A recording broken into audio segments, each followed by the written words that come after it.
Expose yourself. Ooh, show 'em what you're all about. Dragged out. Hey, welcome to Dragged Out. I'm Joseph Shepard. Now, each week we dive into one-on-ones with some of your favorite queens who just may have happened to go home a little too early on RuPaul's Drag Race. Today's guest is Miss Continental 2013 and was on RuPaul's Drag Race Season 8. Please welcome Naysha Lopez. Hey. Hey, what's up?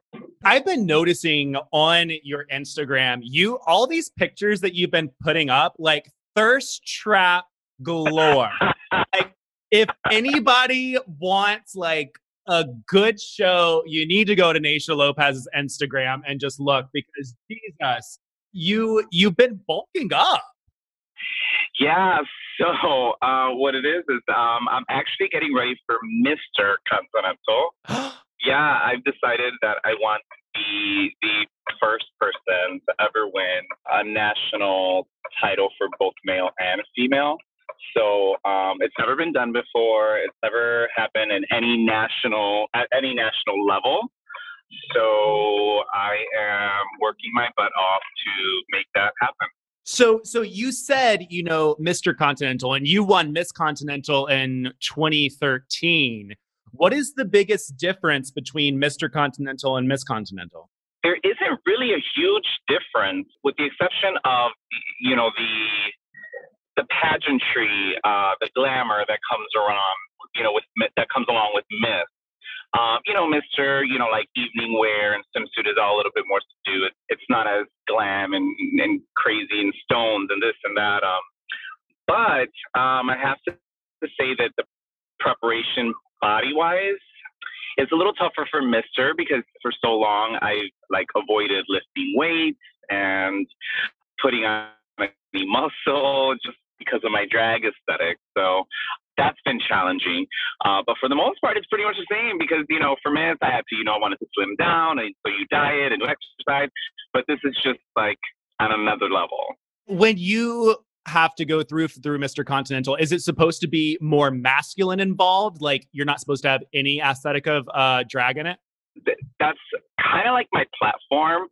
I want to normalize Mr. Contest to allow male contestants to be themselves. I want guys to be able to come, and if they want to throw on a lash, let them throw on a lash. If they want to throw on a clear gloss or something, just normalize people being authentic to themselves when presenting themselves. And because I know there's so many guys that would do Mr. that don't present masculine, but aren't really doing drag either. I think it will allow more contestants. For sure. And I think that when you come out in your swimwear, you should have your body just dazzled out in sequins, just have your little stones around your pecs, around your abs, highlight the abs and highlight the pecs. And so then, even if your training doesn't go well, you still have the sequin. Yeah. I do have a gimmick. I always have a gimmick, especially for swimsuits. I'm super excited for y'all to see the gimmick because it's going to be pretty awesome. But yeah, I'm really excited. You're of Puerto Rican heritage, right? Correct. I sure am. Were you born in Puerto Rico? I wasn't. I was actually born here in Chicago, and then my mom and dad decided to move to Puerto Rico. So I was in Puerto Rico till I was about maybe 7 or 8 years old. So actually my first language was Spanish. I started school in Puerto Rico. I have lots of family there, and that's why I was able to retain the language and whatnot. And when did you decide, hey, you know what? I think that it is time to drag myself out? Oh my God. I mean, I feel like my story is not really that unique because I feel like this has happened with many queens. It's total fluke, total accident. I was not trying to be a drag queen. It was not even in my radar. I was not going to be a queen. On the contrary, I was like, what is this drag shit all about? Really? These are guys? And I was not about it. And I was dancing for a drag queen I was backup dancing for a drag queen, and she's like, you need to do this amateur contest we have coming up, and you're a dancer, so you need to do this, and I'm sure you'll win, blah blah blah. And so I got up in gigs, but I didn't do it. Like, someone did my makeup, someone gave me a costume, someone gave me a wig. Like, they all just like convinced me to do this, and so I did it. And I ended up winning the contest, and then it kind of like, I was like in front of a mirror, like, oh my God, like, what is this? Like, I didn't even know how to take it all in. And then a friend of mine had a show and was like, hey, why don't you come perform? Like, we'll pay you. And I'm like, really? Like, okay, I got a paid gig? What? So then I just kind of started doing it regularly, and it kind of just stuck. I mean, it obviously stuck. I mean, because how did you even get into the pageant world from that? Like, was it just something that came natural? Well, it's so funny because it's like everything was an accident. Like, my first drag name, which I don't even think I've ever shared this with anyone, that's like my drag, oh, it was so ugly. My first drag name was Cece. Like, like CICI. I mean, because this wasn't going to be a serious thing. It was like, yeah, you're Cece. And it was like such a, like, and anyone who's listening and their name is Cece, please don't get offended. Because I know there's a couple of Cece queens out there. Yeah, so it was Cece because it wasn't even supposed to be like serious. But after I got painted, someone did my makeup. Her name is China, is what we call her. Her name is Kim, but we used to call her China. And she's this brilliant makeup artist. She owed one of my friends like a huge favor, and she's like, oh, you have to paint this queen's mug. And she had left my mug like fierce. I'm like, oh my God, it's kind of like sickening. Now, mind you, it took me years to even get close to what she did to my face. But it kind of stuck. And my friends were like, you need to do this again, and blah, blah, blah. And I had decided to go to Miss Continental pageant because I was going to dance for somebody, actually, is what I was doing. I was working. I didn't know what Miss Continental was. And so when I went to the pageant and I saw what it was, I fell in love with it because I had already been like in love with pageantry in itself, like Miss Universe, Miss USA. My sister is a former Miss Puerto Rico. So pageantry's always been around. And then I found this outlet. I'm like, oh my God, like, I can do this. And so then I started doing it. And that's how I got into the whole pageantry thing. Wow. I mean, and you did. You end up winning, as I said, Miss Continental in 2013. And then you're also in this show. I don't know if you know this. You were on season 8 of RuPaul's Drag Race. Did you know that? All of 15 minutes, yes. No. That there was more than 15 minutes.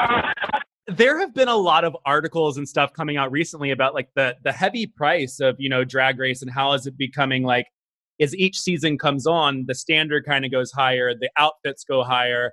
When you auditioned for Drag Race and when your time on the show, was the money that you spent for Miss Continental more expensive or was Drag Race more expensive? It varies because, I competed at Miss Continental more than once. There were where I did huge productions with 10 dancers and a set and flew 10 dancers from Puerto Rico. I mean, it just spent a crazy amount of money. And then for Drag Race, they give you a list and they're like, get this, get that. But the thing about the list and Drag Race is that you're limited to 5 suitcases. When you're limited to 5 suitcases, it's like, do I take the headpiece? Okay, that headpiece is 1 suitcase. Or do I take it? Like, it just doesn't make any sense. You know what I mean? So it really doesn't come down to what you're spending. It's like, what can I take? Because I'm limited to these 5 suitcases. So I don't know if they're still doing the whole 5 suitcases thing. But yeah, I did spend a lot of money though for Drag Race. I had beautiful clothes that I didn't end up even using. Yeah, I did spend a lot of money. I had heard you had auditioned since season 1. Is that true?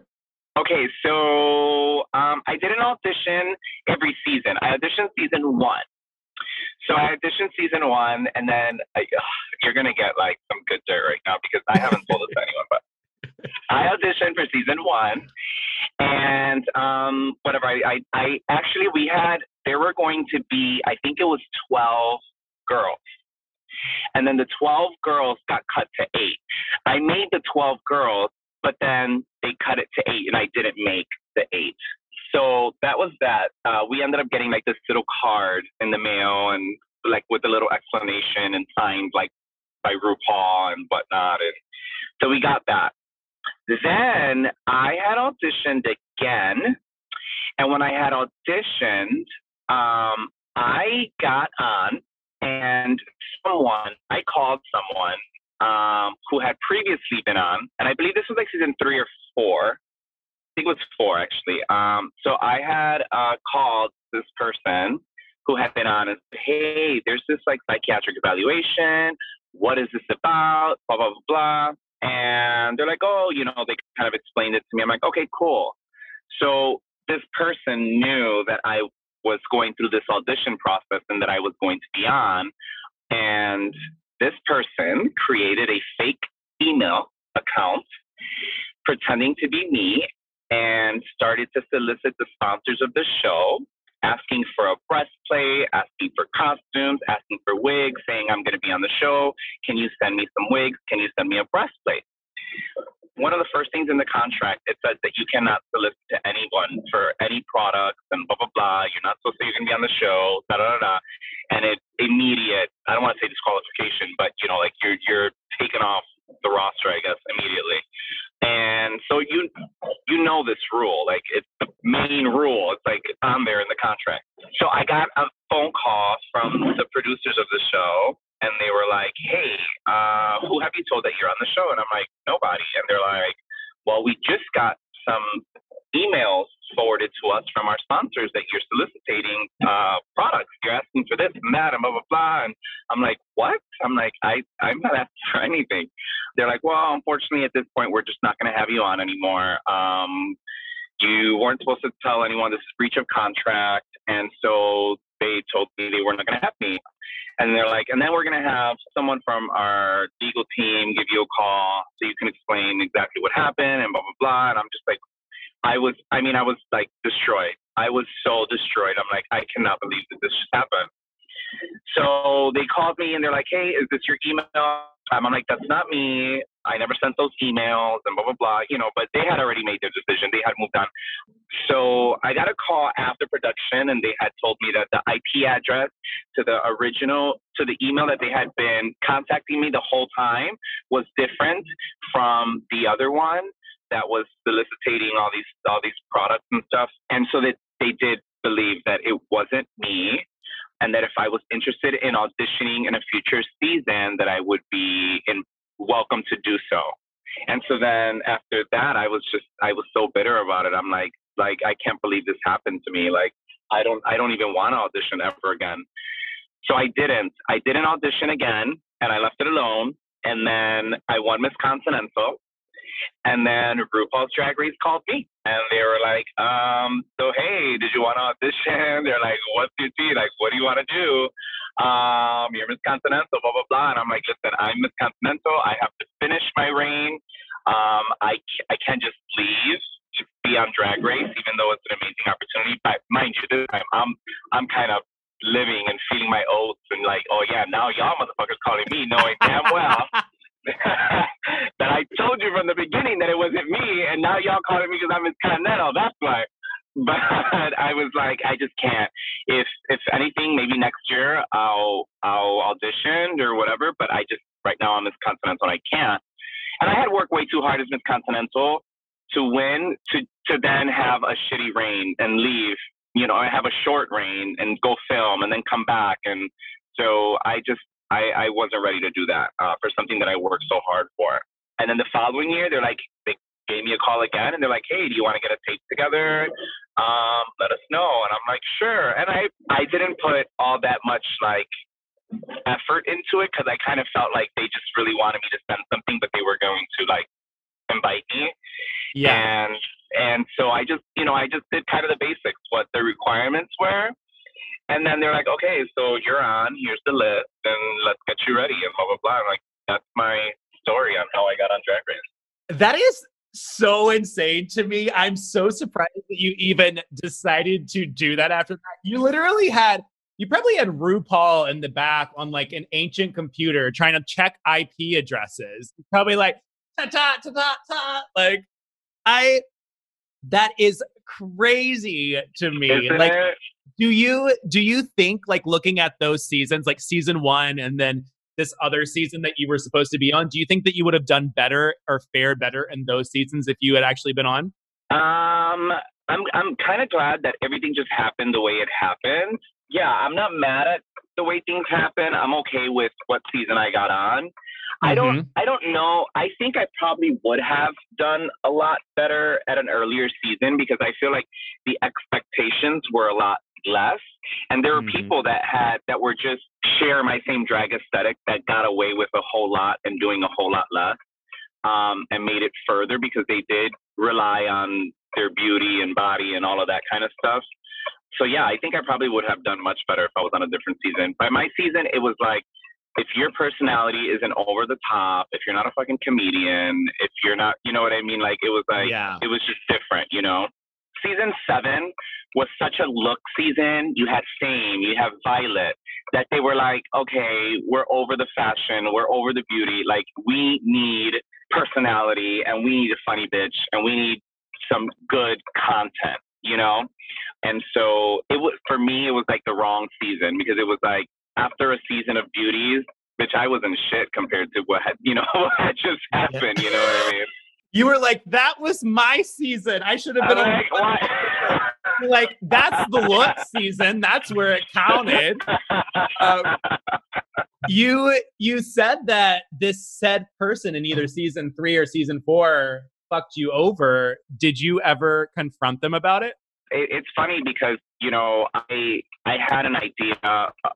I had an idea of who it was, and then that person had actually came out and confessed about it to my boyfriend at the time, my ex-boyfriend. He ended up telling him, and he came back and he told me, like, hey, you know that thing that you suspected and what you thought?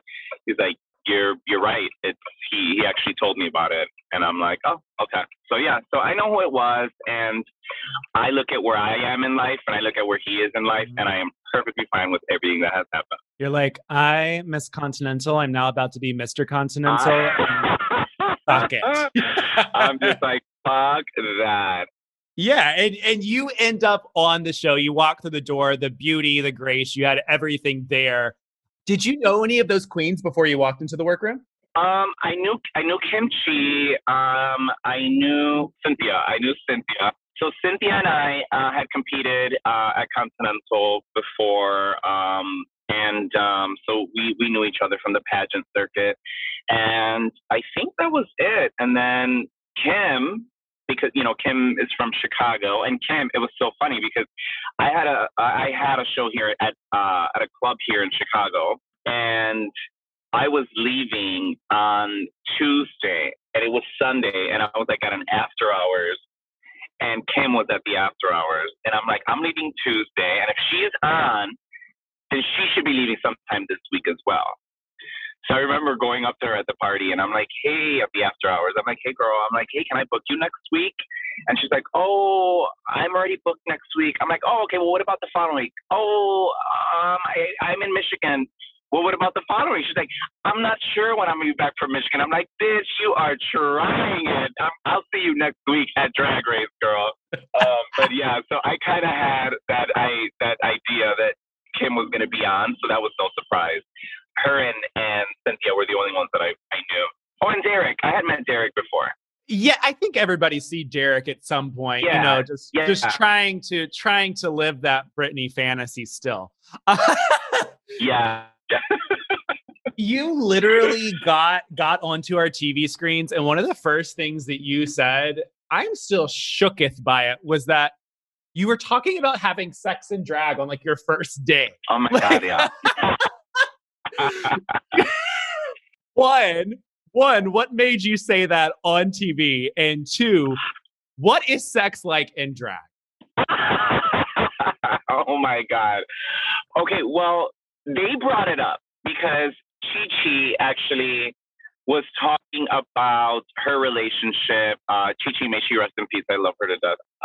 She was talking about, Chi Chi was a hornball, by the way, and she was always talking about sex, like all the time. And Kim, believe it or not, as virgin as she claimed that she was, I don't know if she still is, but she would say she's a virgin. And she is also a little hornball because she's the one that brought it up and said, have you ever had sex in drag? She asked the question. I mean, I contemplated not answering honestly, but I'm like, nah. I'm like, what fun is that? Yeah. I answered honestly. And what is it like? I can't believe I'm even answering this, but okay. So think of a guy that you really have like always wanted to hook up with and you finally do. So you're like trying to show up. Like you are doing the most. That's kind of like having sex in drag because it's like, if you're having sex in drag, it's because they want you to be in drag, right? So you are going to toss hair, you are going to be arching back, you are going to be doing the absolute most. And so that's kind of like what it is. It's kind of like performing. You say that, I never even thought about that. And now that you're saying that, I'm like, I guess it would be a performance. Like, I was just visualizing like a cock destroyer getting like destroyed by a cock crying and like mascara throwing down her face, but that's totally not the vibe now. No, that's not the vibe. You still want to be pretty at the end. I'm like, I'm barely kissing. I'm like, you are not fucking up my lips. Like, no, that's just not gonna happen.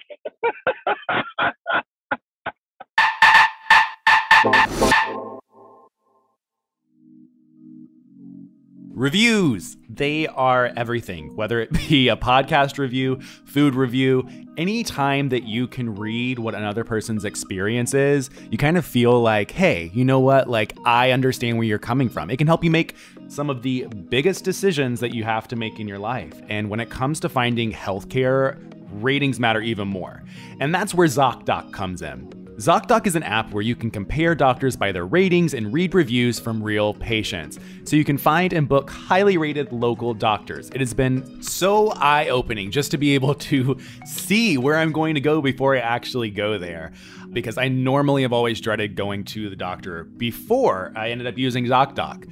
So just download the free ZocDoc app, the easiest way to find a great doctor and instantly book an appointment. With ZocDoc, you can search for local doctors who take your insurance, read verified patient reviews, and book an appointment in person or by video chat. You never have to wait on hold with a receptionist again because nobody likes the hold music. Whether you need a primary care physician, dentist, dermatologist, psychiatrist, eye doctor, or other specialist, ZocDoc has you covered. Go to ZocDoc.com/exposed and download the ZocDoc app to sign up for free. Every month, millions of people use ZocDoc, and I'm one of them. It's my go-to whenever I need to see a doctor. So now is your time to prioritize your health. Go to ZocDoc.com/exposed. That's ZocDoc.com/exposed and download the ZocDoc app to sign up for free and book a top-rated doctor. Many are available as soon as today. That's ZocDoc.com/exposed. ZocDoc makes healthcare easy. The first challenge for you guys, which I feel really bad about, was a lovely design challenge you had. Those don't even exist anymore, really, and you get it right off the bat. Had you not had any experience in sewing before that? I mean, like little things. Like I could make like little adjustments to certain clothes. Well, at the time, just like very little things. But I also had like patterns with me that I know, it's like I had like patterns where they were like labeled 1, 2, and 3, and it's like, okay, you're gonna attach 1 and 2 here and 3 here. I mean, I'm not a dumb bitch. I knew what I had to do, but the problem was that I had these unconventional things that I had to create an outfit from. And, everyone's design challenge was different. Someone had to do candy all they had to do was glue some candy on a corset and they were all set. You know what I mean? I had garbage, literal garbage, just like all, and that was the challenging part for me because as sewing is not my forte, now I got to do it with things that are just not conventional, you know? Yeah. And this goes to anyone listening that's ever gonna audition for Drag Race. You never tell them what your weaknesses are because that is how they control the narrative. I should have never said that I could not sew because the second that I said I don't know how to sew, that's you fuck yourself up right there because then that's where they're like, okay, so we got to get her to do this. When we need her to go, this is what she got to do. So it's very that you stay strong and you fake it till you make it, but never reveal what your weaknesses are. You should have said, I struggle very hard walking down a runway. I do not know what that's like. I've never worn heels in my life. Yes, I should have. I really should have. So you end up in the bottom two against Layla McQueen. You have to sing this applause song. Girl, I gotta be honest. Did you know the words? I knew like maybe 80% of the words. You know, the thing about lip syncing like when you try to learn a song, like I didn't perform to Lady Gaga, like I did, or that song, like that's not a song that I performed to. Where Lila, well, I should call her Lila. That's what RuPaul calls her anyway. So fuck it, Lila. When it's a song that Layla does, you know what I mean?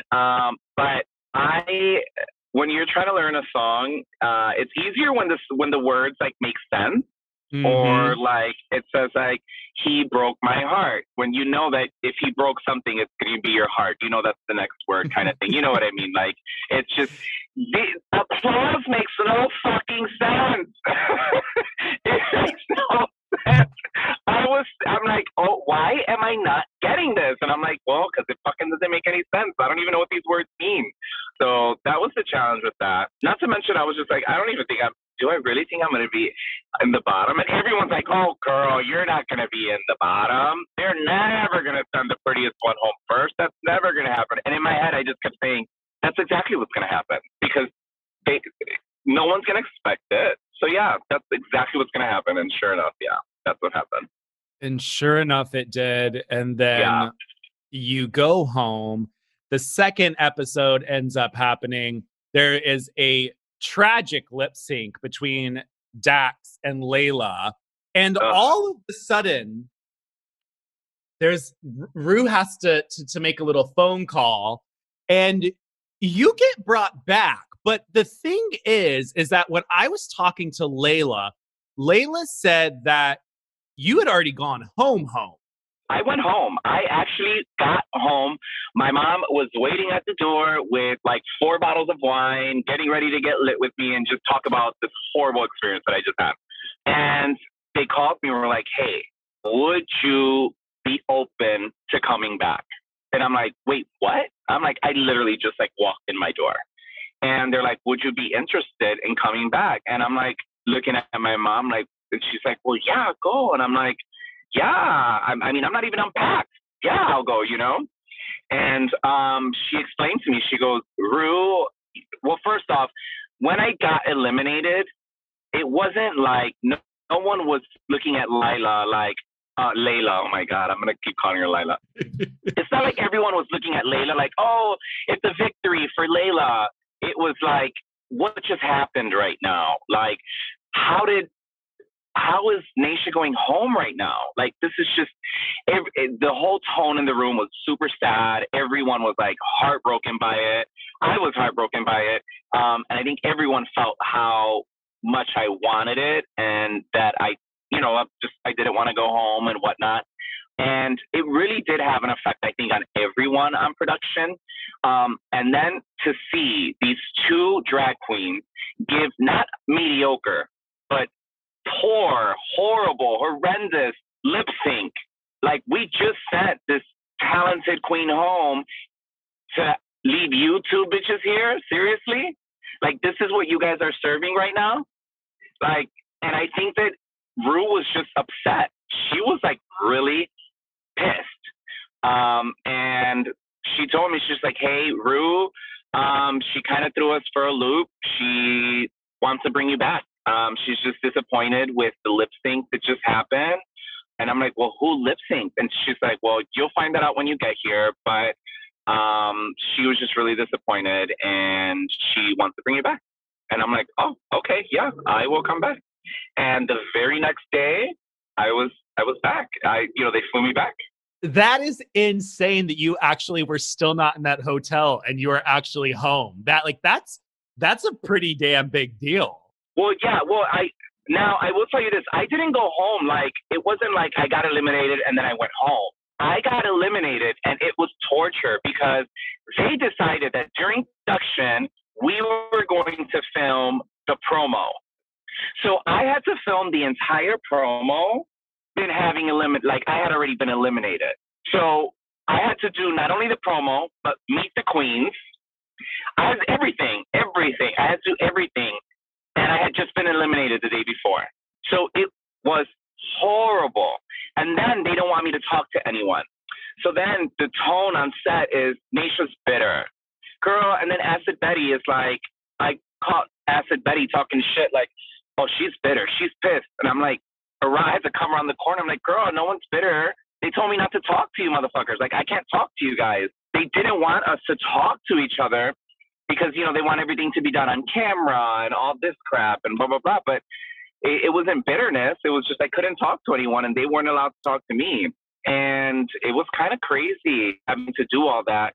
And they're like, so the question's like, so what do you think you're going to bring to the plate or whatever? I'm like, well, nothing. I went home already. Like I would say shit like that and everyone would just start laughing. And they're like, okay, but now you got to give us your real answer. And I'm like, you guys have no idea how challenging this is right now.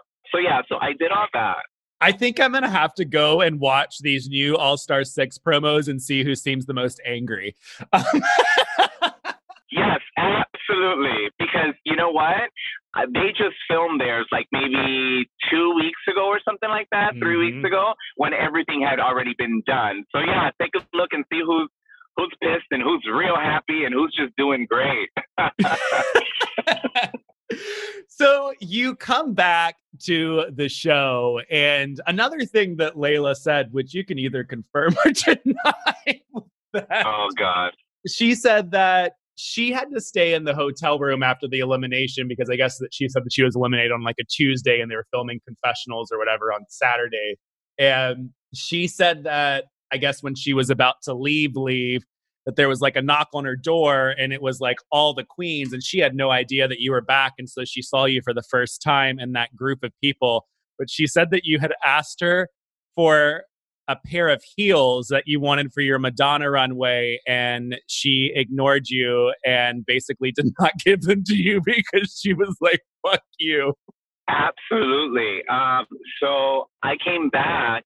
I didn't knock on the door, but some of the girls like had knocked on the door and blah blah blah, and it wasn't even like shady or anything. There was a certain feeling of victory, I guess, but not even that, because it was a little bit more like, oh, I sent Naysha home. Like it was like a thing, you know what I mean? And for her to be like excited or like be like, oh, I sent her home. And then I came back and then it was kind of a slap in the face to her. You know what I mean? Because it was like, wait, I sent you home. Why are you here again? Wait, now I'm going home. And the way I kind of looked at it was like, this is what you get for the energy and vibe that you were giving and you manifested, like you manifested this, because I never looked at, it's a competition, yes, but it's not like you come into it wishing or wanting or like to send people home or be that way. And for a split second, I think that she was that way. And then I decided to be that way. And I'm like, well, girl, you're not using those boots. Why don't you let me use them? I mean, you're not going to be on the runway. So it was kind of something like that, because that's kind of the energy that I was getting from her at one point. So I was just serving it back. That was it. You I mean, you did serve it back. You ended up breaking the curse. You didn't go home that next episode. Right. Which you broke the Drag Race bring back curse. And Looking at your time on the show, what do you think the most positive thing to come from your time on the show is? To me, the most positive thing that's come from me being on the show is just it's the traveling, the meeting new people, the being at new places, being exposed to new audiences and fans, and even meeting a lot of the drag race girls and the, I call them resident divas. I hate the word local drag queens because these girls travel as well. But you know, the resident divas that live in these cities that we go to, that to me has been probably the most rewarding thing to come from Drag Race. I'm not gonna say sisterhood because some of these bitches are fake as hell. I know a lot of them. I've known a lot of them, and the ones that I still talk to and that are friends of mine have always been friends of mine, and that I have made new ones. I still communicate with. Those are sisters, and that sisterhood didn't come from just Drag Race. That just comes from drag and the adversities. So that's just something else. Now, one of your fans had a fan question from you and relating to the sisterhood aspect.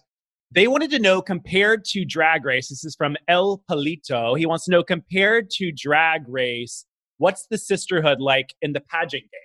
In the pageant game, one of my best friends in the whole wide world is a former Miss Continental. Her name is Mimi Marks. Sasha Colby, another former Miss Continental, good sister of mine.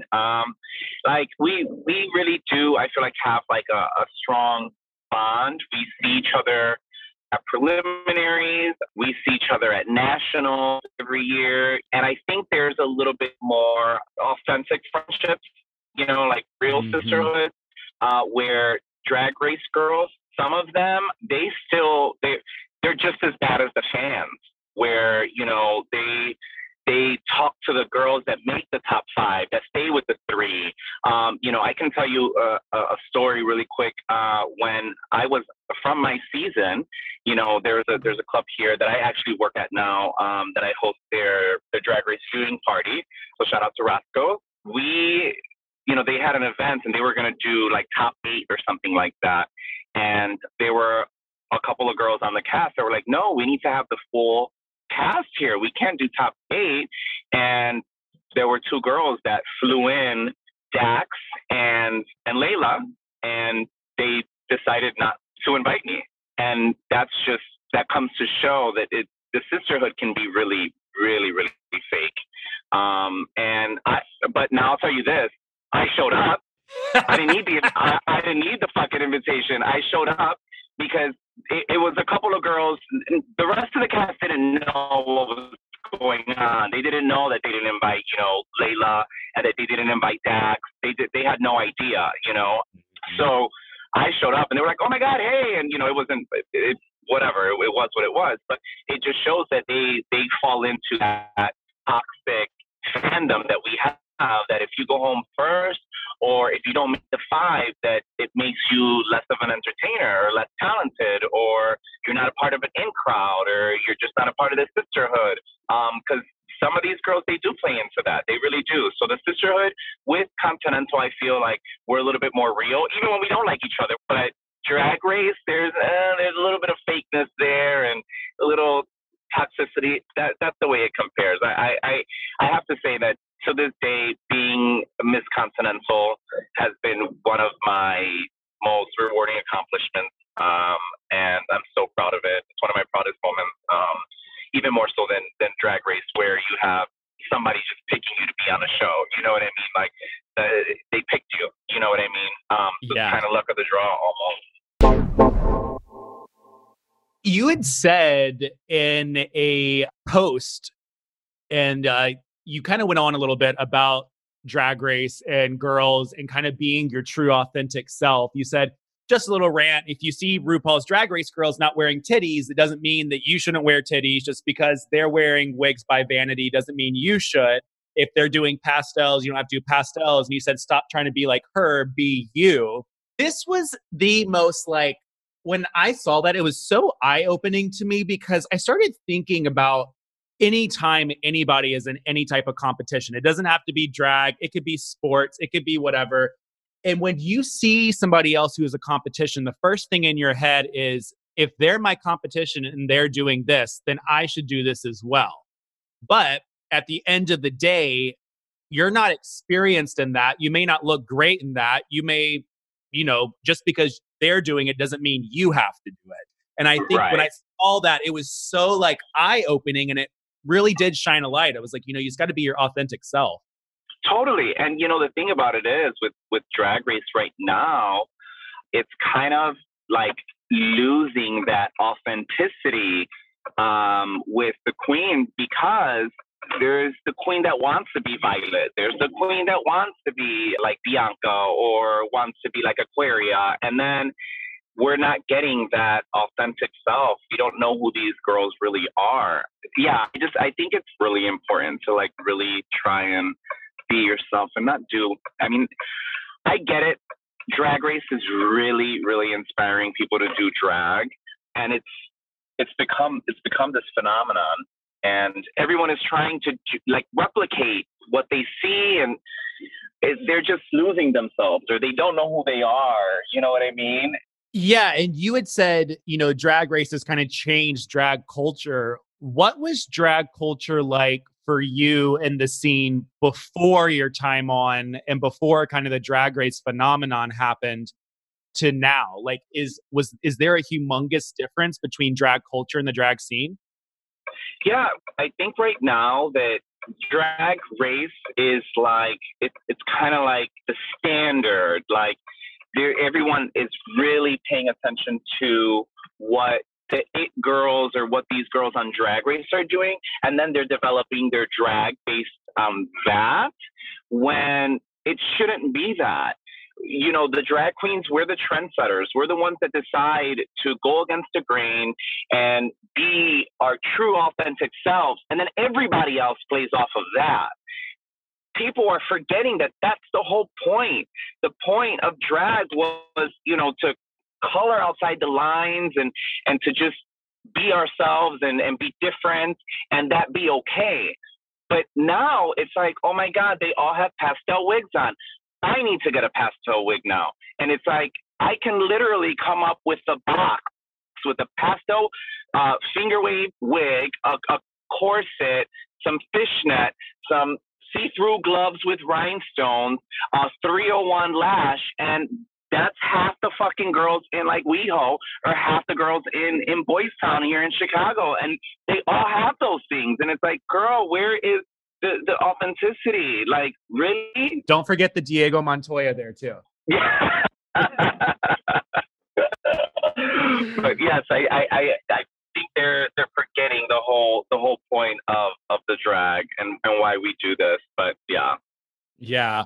What would you say the most negative thing to come after you being on the show is? Did you experience any like either hate or not getting bookings because you did go home early? I'm blessed to say that I was able to work. I worked the whole time afterward. I can't complain about work. Are there some places that I wish I would have been able to go and travel to that it didn't work out? Yeah, but I don't worry about what I haven't gotten, opposed to focusing on what I do have and the value of it and what it means to me. I don't want to focus on what I didn't get. I didn't get any hate. I will say that. I did get like some negative things or whatnot, but that just comes along with, the territory. It is what it is. I was ready for that. I think everyone gets it. But one thing that I got that I, even until today, like I still struggle with at times is, when you go home first, or even home at all, or don't make the 5 or top 3 or 4, dismiss you as a talented person. They look at you like you're less talented, you're less worthy. I have this nickname that someone called me, Elimination Lopez, and it stuck where that's what they will refer to me as. And it's crazy because you can be Miss Continental, you can be on Drag Race, you can be talented, you can be beautiful, you can work hard, you can be booked, because I've always been booked. and they will only know me as Elimination. And that's what bothers me. And it's something that I've struggled with, because it's like, how do I get out of that box? You know, there was a time that I was the top queen in the nation at Miss Continental, where I'm booked all over, to then now all I'm known as the girl that went home first, or got eliminated from Drag Race. And it's crazy, because you know who got eliminated more times than I did? Every bitch that's been on All Stars. So why am I known as Elimination? Every girl that's been on All Stars besides the winner has been eliminated more than I have. So let's discuss that. So yeah, I'm much better about it now, but there was a time that I really, really struggled really hard with it. I'm in a good place about it now. I'm cool. That's good. And I'm glad that you're getting back into the pageant world too, and you're doing Mr. Continental, because that, you know, too shows that you didn't let it affect you too negatively. So Right.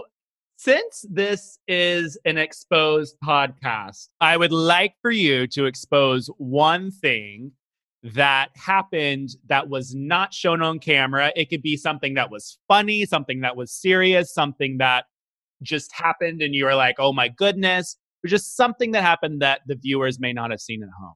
I might have spoken about this before, but during the roller skating challenge, when I'm roller skating down the runway, so I actually know how to roller skate rather well.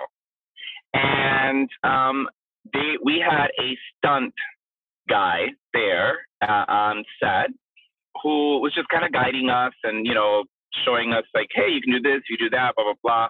They gave us each like 15 minutes, I want to say, like a good 15 minutes each to go on the runway and like kind of practice what you wanted to do on the runway.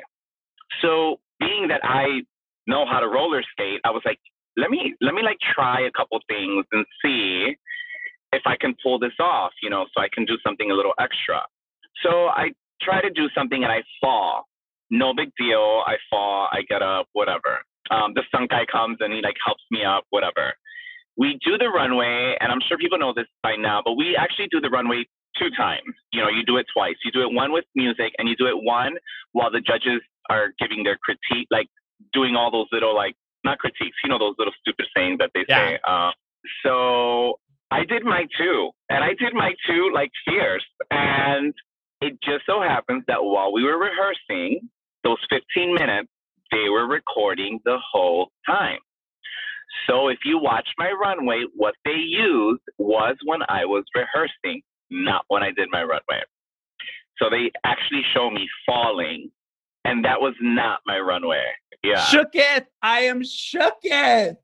No, I just thought that you didn't know how to skate. Nope, I know how to skate. Oh my gosh, exposing that editing. Yeah, even if you look at the like somewhat of my runway, I mean, I'm like gliding across the stage. Like all of a sudden I like know how to skate for a second and then I don't. Like it's so weird. It's so weird. But yeah, that's something. And I remember even doing press for it. They're like, so you fell on the runway. And then we had a publicist that would kind of be like, you can't say that. You could say that. And I'm like, well, that wasn't my runway. And he's like, Fabian, you can't say that, you know. And I'm like, yeah, so I fell, blah, blah, blah. But yeah, so that's one thing I guess that I can expose. Well, as our time is coming to a close, I do want to know what is next for you? What's coming up the rest of this year? So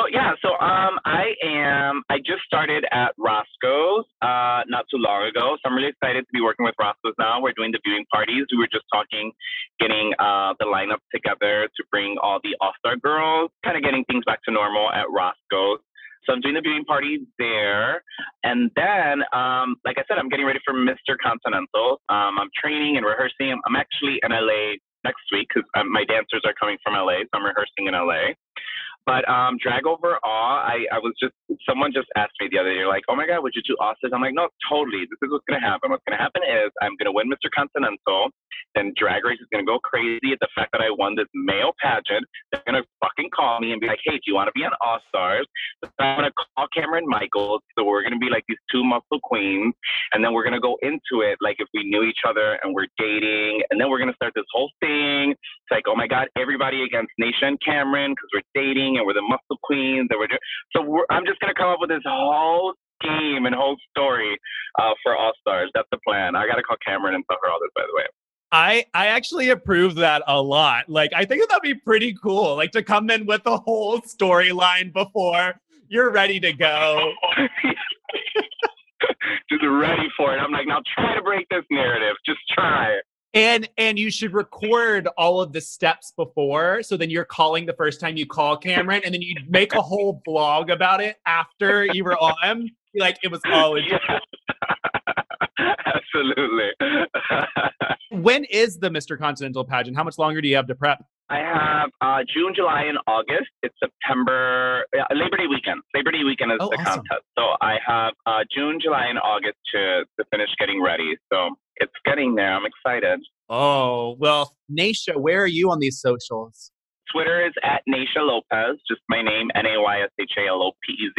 And Instagram is the same, Nayshalopez. So yeah, come give me a follow. Give a follow, end up looking at all those thirst traps, and wish Naysha all the best luck in Mr. Continental. Until next time, I will see you guys later. I'm Joseph Shepard, and that is Naysha Lopez.